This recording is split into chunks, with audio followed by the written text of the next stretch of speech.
نحمده ونصلي على رسوله الكريم بسم اللہ الرحمن الرحیم. آج کی تقریب سعید کا آغاز تلاوت قرآن حکیم سے کیا جاتا ہے. اس کے لیے میں قاری عبدالخالق صاحب سے گزارش کروں گا کہ وہ اسٹیج پر تشریف لائیں اور قرآن حکیم کی تلاوت فرمائیں.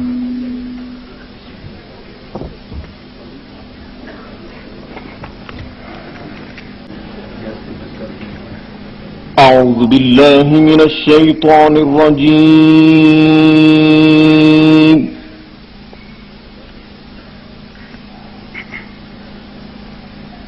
بسم الله الرحمن الرحيم. بہت دور بیٹھے ہیں لیکن آپ کی نوازشات سے محروم نہیں ہیں. ہم آپ کے رفقائے کار کے، آپ کی حکومت کے ممنون ہیں.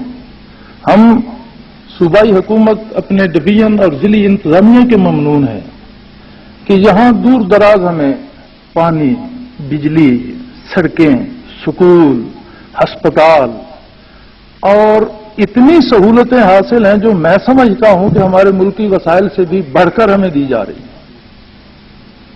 اور ہم اس سب پر آپ کے احسان مند ہیں اور شکر ادا کرتے ہیں اللہ کا، جس نے ہمیں مخلص قیادت نصیب فرمائی اور حکومت کی برکات کو ہم تک بھی پہنچایا. ادھر آگے آ جاؤ، آگے آگے. بسم اللہ الرحمن الرحیم. ذرا خاموشی کے ساتھ سنیے. شاباش، بیٹھ جاؤ بیٹھ جاؤ بیٹھ. آگے آ جاؤ آگے آ جاؤ آگے آ جاؤ آگے. آرام سے بیٹھ جائیے. حاضرین کرام، مجھے آج یہاں آپ کے اس دور افتادہ گاؤں میں آ کر بڑی خوشی ہوئی ہے. بیٹھو بابا ایک منٹ. میں جناب حضرت مولانا محمد اکرم اوان صاحب کا مشکور ہوں کہ انہوں نے مجھے یہ موقع فراہم کیا کہ میں نہ صرف آج اس سکارا اکیڈمی کے افتتاحی تقریب کے اندر شامل ہو سکوں، بلکہ اس کے طفیل مجھے آپ سے ملاقات کا بھی موقع ملا ہے. اچھے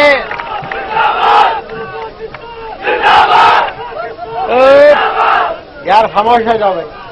دیکھو، میں آپ سے یہاں نعرے لگوانے کے لیے نہیں آیا ہوں، چونکہ آپ حضرات کھڑے تھے، یہاں موجود تھے، اس لیے میں یہ اپنی سعادت سمجھتا ہوں کہ آپ سے دو چار باتیں کروں.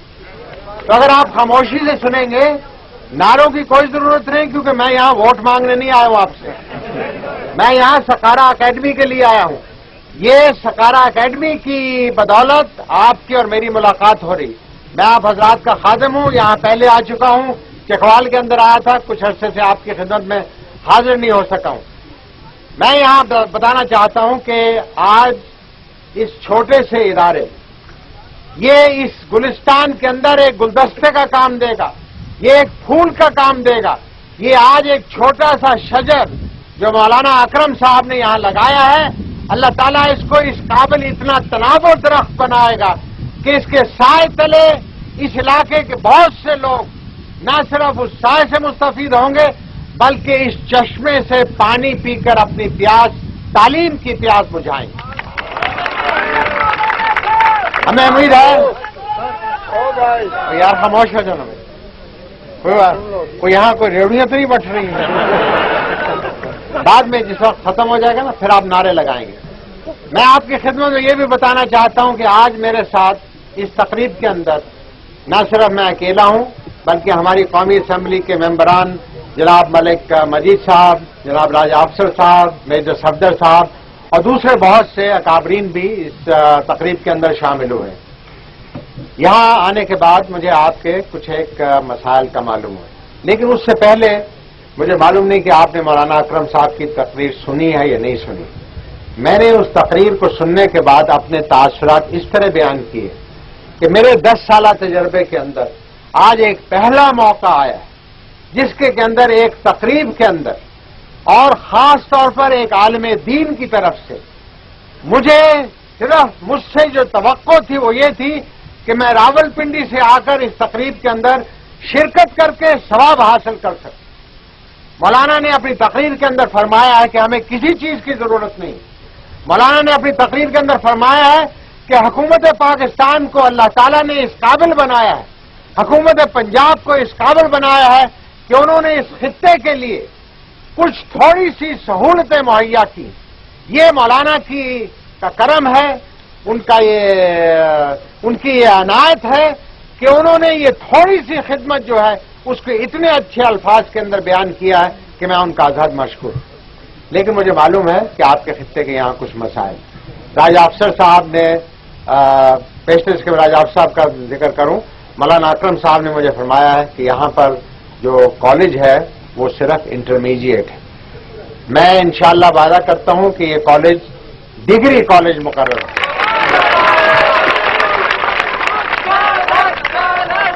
یہ اس کے بعد مجھے جنرل مجید صاحب نے یاد دلایا ہے کہ جب دسمبر سن 84 کے اندر یہاں آیا تھا تو یہاں میں نے کچھ وعدے کیے تھے. ایک کیڈٹ کالج کا وعدہ کیا تھا، یہاں 25 گاؤں کو بجلی دینے کا وعدہ کیا تھا، یہاں 25 میل سڑک بننے کا وعدہ کیا تھا.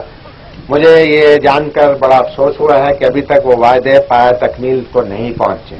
میں جناب ملک مجید صاحب کو اور باقی حضرات کو یہ یقین دلانا چاہتا ہوں، میں پوری کوشش کروں گا کہ انشاءاللہ یہ منصوبے جو ہیں وہ پایہ تکمیل کریں. جناب راجہ افسر صاحب نے انہوں نے اپنی رقم جو ہے اس سے اس پورے خطے کے اپنے حلقہ انتخاب کے اندر 157 کمرے بنا کر اسکولوں کو اور زیادہ استقامت بخشی. اور ان کے کہنے کے اوپر اس علاقے کی 3 پانی کی جو اسکیمیں ہیں اس کا وعدہ میں کر کے جا رہا ہوں کہ انشاءاللہ اس کو پینے کا پانی ملے. بس یار خاموش ہے اور خاموش ہے. اب آخری چیز جو میں آپ سے کہنا چاہتا ہوں یہ کہ اس قوم اور ملک کی جو ترقی کے امکان ہیں وہ اتنے کشادہ اور اتنے وسیع ہیں کہ آپ جتنی دوڑ لیں اللہ تعالیٰ آپ کو اتنی زیادہ ترقی دے. لیکن اس کی ایک شرط ہے، اور وہ شرط یہ ہے کہ یہ جو ملک حاصل کیا ہے یہ اللہ کے نام کے اور اللہ کے رسول کے تعلیمات کے لیے حاصل کیا تھا تاکہ یہاں کے رہنے والے اپنی زندگیاں اسلامی اقدار کے مطابق بسر کر سکیں. ہم نے گزشتہ 40 سال کے اندر اس چیز کی طرف کوئی خاص توجہ نہیں دی. گزشتہ 10 سالوں سے یہ مولانا اکرم جیسے علماء کرام اور یہاں کے اکابرین جنرل مجید ملک صاحب، راجہ افسر میں جو صفدر صاحب کی عنایات ہیں کہ ہم گزشتہ 10 سال سے کچھ تھوڑی سی اسلامی اقدار کی طرف توجہ دلانے کے اندر کامیاب ہو سکے. اسلام کا نام یہ نہیں ہے کہ آپ یہاں دیکھیں کہ کتنا زور کا نعرہ مار سکیں، لیکن اسلام کی اقدار یہ ہونی چاہیے کہ جو اللہ تعالیٰ کو ماننے والا ہے اور جو اللہ تعالیٰ کا نام لینے والا ہے، جو رسول کا شدائی ہے، جس کے دل کے اندر حب رسول ہے، جس وقت وہ نعرہ لگائے تو زمین پھٹ جائے. لہذا اس مقام تک پہنچنے کے لیے ضروری ہے کہ آپ اللہ تعالیٰ کے احکامات کو پوری طرح پابندی کریں. اللہ تعالیٰ نے مسلمان کے اوپر 5 وقت کی نماز فرض کی ہے، رمضان کے مہینے کے روزے فرض کیے ہیں، زکوٰۃ فرض کی ہے، اور اس کے علاوہ اسلامی اقدار کے اندر یہ ضروری ہے کہ بھائی اپنے بھائی کی خدمت کرے، پڑوسی اپنے ساتھ والے کو دیکھے کہ آیا اس نے 2 وقت کی روزی اس کو میسر ہوئی یا نہیں ہوئی، بیمار کی تعمیرداری کی ہے آپ نے نہیں کی ہے، آپ نے اپنی بہنوں بچیوں کو وہ تعلیم دی ہے یا نہیں دی ہے جس کے ذریعے سے وہ آئندہ آنے والے معاشرے کی بنیاد رکھ سکے. کیا آپ نے اپنی 24 گھنٹے کی زندگی کے اندر اللہ تعالیٰ کے لیے کیا کام کیا؟ اگر آپ اپنے دل سے یہ پوچھیں گے اور اگر جواب مثبت میں نکلے گا تو آپ مسلمان ہیں، اگر جواب نفی میں ملے گا تو اس میں لازمی بات ہے کہ ہمیں اور اس کے لیے کچھ اقدام کرنے ہوں گے. دعا کیجئے کہ اللہ تعالیٰ ہمیں صحیح معنوں میں مسلمان بنانے کی توفیق عطا فرمائے. اللہ تعالیٰ ہمیں صحیح معنوں میں ایک منٹ اللہ تعالیٰ ہمیں صحیح معنوں میں رسول مقبول صلی اللہ علیہ وسلم کی سنت پر چلنے کی توفیق عطا فرمائے۔ آج صورتحال یہ ہے، یہاں اس علاقے کے اندر تو امن و امان ہے، اللہ تعالیٰ اس علاقے کو ہمیشہ امن و امان سے نوازے، لیکن پاکستان کے پاس حصے ایسے ہیں جہاں بھائی بھائی کا خون کر رہا ہے۔ اسلام کے اندر اگر ایک مسلمان کا ناحق خون بہاتا ہے تو وہ ایسا ہے جیسے پوری قوم کو خون کر دیا۔ آج پاکستان کے اندر بھائی بھائی کے خلاف ہمارے بعض خطے ایسے ہیں، بعض ایسے شہر ہیں جہاں پر کہ صورتحال بڑی تشویشناک ہے۔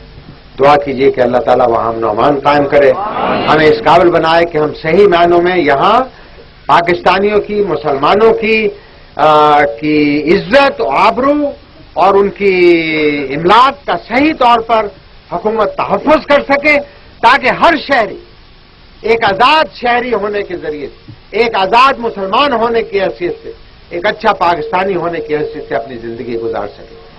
یہ زندگی جو ہے یہاں پر ہمیشہ ساری عمر کسی نے نہیں بیٹھ سکتی۔ یہاں سے 10 قدم کے فاصلے پر دیکھیے، آپ کو قبرستان نظر آئے گا۔ آپ اور میں روزانہ ایک جنازہ جاتا جاتا دیکھتے ہیں۔ ہم نے بھی ایک دن اس مٹی کے نیچے 6 فٹ جانا ہے، اور وہاں پر جا کر پرسش ہوگی کہ بتاؤ میں نے تمہیں زندگی عطا کی تھی، اس زندگی کے اندر تم نے کیا کام کیا ہے؟ کیا آیا اس موقع کے لیے میں اور آپ تیار ہیں؟ اگر تیار ہیں تو پھر ہمیں اپنے آپ کو خوش قسمت سمجھنا چاہیے۔ اگر تیار نہیں ہے، کیونکہ موت کا وقت معین نہیں ہے، اگر اللہ تعالیٰ زندگی عطا فرمائے تو اس کا صحیح فائدہ اٹھا کر قوم اور ملک کی خدمت کرنی چاہیے، اسلام کی خدمت کرنی چاہیے، اپنے بچوں کی، اپنے عزیز و اقارب کی خدمت کرنی چاہیے، تاکہ ہم آئندہ کے لیے ایک ایسا معاشرہ چھوڑ کے جائیں جو کہ صحیح معنوں میں اسلامی اقدار پر مبتنی ہو۔ تو میں آپ سے توقع کروں گا کہ چکوال کے لوگ، اس خطے کے لوگ، یہ بڑا مردم خیز خطہ ہے، جیسے کہ مولانا نے آج اپنی تقریر میں بھی فرمایا، اس خطے کے لوگوں نے اس قوم اور ملک کے لیے خون بہایا ہے، اس کی سرحدوں کی حفاظت کے لیے جان کی قربانیاں دی ہیں۔ آج بھی افواج پاکستان کے اندر سب سے بڑا حصہ آپ کا اس خطے کے ساتھ تعلق رکھتا ہے۔ یہ ایک نہ صرف قوم اور ملک کی خدمت ہے بلکہ ایک عبادت ہے۔ مجھے امید ہے کہ آج کے جوان بچے جو ہیں وہ پڑھ لکھ کر تعلیم حاصل کرنے کے بعد افواج پاکستان کے اندر آئیں۔ میں ریکروٹنگ میلہ نہیں چلا رہا ہوں، صرف میری اپنی توقعات کا اظہار کر رہا ہوں، کیونکہ جس خطے کے لوگوں کے اندر اللہ تعالیٰ کی محبت ہوگی، رسول کی محبت ہوگی، اس کو ان کے اندر قوم اور ملک کی بھی محبت لازمی طور پر ہوگی۔ اور جب اس جذبے کے ساتھ آپ آئیں گے تو پھر کوئی دشمن آپ کے سامنے کھڑا نہیں ہو سکتا۔ آج پاکستان کو بہت سے دشمنوں کا مقابلہ ہے، اندرون ملک بھی اور بیرون ملک بھی۔ یہ ہم اسی حالت میں اس سے نجات حاصل کر سکتے ہیں جب ہم میں اتحاد ہو، اتفاق ہو، اللہ کی رسی کو مضبوطی کے ساتھ پکڑ کر اس کی راہ کے لیے چلنے کے لیے ہم ہمہ رہیں، تاکہ اللہ تعالیٰ ہمیں اس دنیا کے اندر بھی اور آخرت کے اندر بھی سرخرو فرمائے۔ ان الفاظ کے ساتھ میں آپ حضرات کا مشکور ہوں کہ آپ نے بڑی خاموشی کے ساتھ، ذرا یار خاموش ہو جائے، ایک منٹ کریں یار، سلوٹ میں نہیں، مجھے بہت سے سلوٹ ملتے ہیں، لہذا میں آپ سے توقع کروں گا کہ آپ کے جو مسائل ہیں وہ یہاں کے مقامی حضرات جو ہیں یہ دیکھیں، لہذا میں آپ کا عزت مشکور ہوں کہ آپ نے بڑی خاموشی کے ساتھ میری گزارشات سنی۔ آپ کے جو مقامی مسائل ہیں، جو ذاتی مسائل ہیں، میں یہاں کوشش کروں گا کہ یہاں کے جو ممبران ہیں، یہاں کے جو کاؤنسلر صاحبان ہیں، یہاں کے جو حاکم ہیں، وہ آپ سے اگر کسی کی درخواست ہو تو آپ بڑے شوق سے یہاں دیں، میں انشاءاللہ اس کے جی